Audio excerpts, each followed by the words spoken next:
Plate একটা ভাত ছিল, ধুয়ে ফেলে দিলে, বাড়ির বরকত চলে গেল।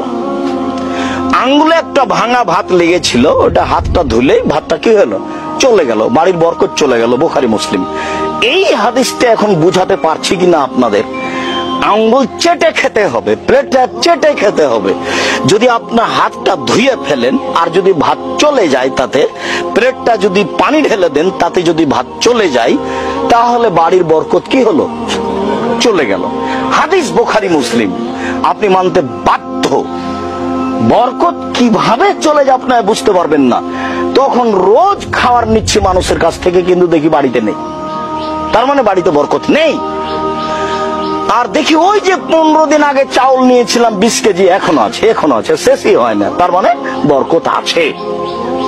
আয়েশা রাদিয়াল্লাহু তাআলা আনহা বলেন যে আল্লাহর নবী মারা গেলেন তখন অর্ধ সোয়া কেজি আটা ছিল বাড়িতে, সোয়া কেজি। ওই আটা নিয়ে রুটি বানায়, অনেক দিন খেলাম, শেষ হয় না। তখন আমি একদিন ভাবলাম যে আটাটা একটু মেপে দেখি তো কতটি আছে। মাপার পরে দেখি 2 দিন পরে আর নেই। চলন্ত জিনিসটা মাপবেন না। ওই যে 20 কেজি চাউল পেয়েছেন, 2 দিন খাওয়ার পরে আর মাপবেন না যে কতটি আছে। মাপলেই 2-3 দিনে শেষ হয়ে যাবে। আর নিয়ে এসে রেখে দিয়েছেন একটা বস্তাতে, রোজ বিসমিল্লাহ করে উঠাবেন, রান্না